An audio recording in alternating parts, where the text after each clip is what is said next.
नमस्ते सबैलाई। मेरो नाम चाहिँ अमृत बेदी। म चाहिँ आज यो नेपालमा चलिरहेको रियालिटी सो ब्लाइन्डेडको बारेमा केही बोल्न गइरहेको छु। कृपया अन्तिमसम्म सुनिदिनु होला। मेरो भनाइहरू तपाईहरुलाई कस्तो लाग्छ कमेन्ट गर्न नभुल्नु होला। म चाहिँ आज मेरो व्यक्तिगत विचारहरू राख्दै छु यहाँ। तपाईहरुलाई कस्तो लाग्छ सुनिदिनु होला है त। ब्लाइन्डेड सो चाहिँ नेपालमा चलिरहेको एउटा सो हो जुन चाहिँ धेरै नेपालीहरूले हेर्ने गरेका छन् र बाहिर देशका अन्य साथीहरूले पनि धेरै मन पराउनु भएको एउटा राम्रो सो हो भन्छु म चाहिँ यसलाई राम्रो तरिकाले बुझ्यो भने। र यो सोमा राम्रो पनि छ नराम्रो पनि छ, दुईटै छ। त्यो त सबैतिर भइ नै हाल्छ है। कहीँ अब पोजिटिभ छ भने कहीँ नेगेटिभ त भइ नै हाल्छ, त्यो एउटा हुने कुरा नै हो। र आज चाहिँ म के भन्न गइरहेको छु भन्दाखेरि यो ब्लाइन्डेड सोको चाहिँ अब फिनाली आउँदैछ। त्योभन्दा अगाडि चाहिँ हिजो एउटा भिडियो पब्लिस भएको थियो। त्यो भिडियोमा चाहिँ हाम्रो रोशन दाहाल सरले चाहिँ सम्पूर्ण कन्टेस्टेन्टहरूलाई चाहिँ आफ्नो अफिसमा बोलाएर के छ अहिले अवस्था, आफ्नो माया पिरती चाहिँ कुन रूपमा अगाडि बढिरहेछ, कस्तो छ अहिलेको रिलेसनसिप, के हुँदैछ भनेर चाहिँ उहाँले सबैलाई चाहिँ सोध्नु भएको थियो। र सबै कन्टेस्टेन्ट चाहिँ त्यहाँ उपस्थित भएका थिए। हर्लिन, गुरु, श्रुति, ह्यान्सी, दिप्लव, मुस्कान अनि स्वेच्छा र राम सबैजना त्यहाँ उपस्थित भएका थिए र सबैले आफ्नो विचारहरू आफ्नो भनाइहरू राखेर उहाँहरू गएका थिए। र यहाँ चाहिँ के भयो भन्दाखेरि ह्यान्सी र श्रुति चाहिँ एकदम राम्रो पाइएको छ अहिलेसम्ममा चाहिँ। उहाँहरूले चाहिँ एकअर्कालाई कुनै पनि खोट लाउनु भएको छैन। र अहिले चाहिँ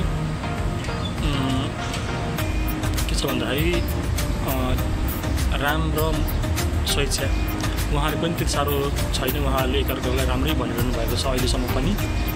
र रह्यो दुईवटा जोडी, जुन जोडीको नाम रहेको छ दिप्लव र मुस्कान।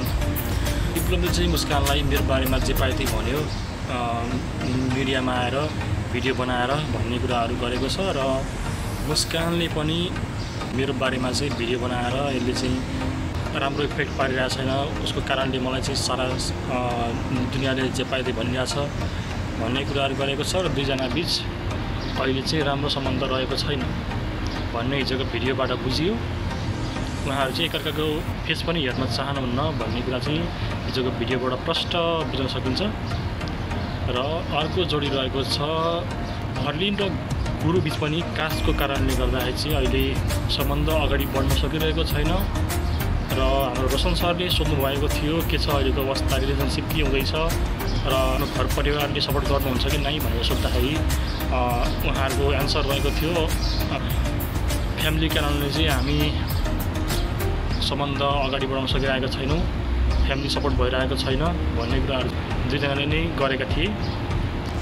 अनि रोशन सरले चाहिँ दुवैजनालाई सम्झाएर बिदा गर्नुभएको थियो। यस्तै रहेको छ अहिलेसम्मको अवस्था चाहिँ।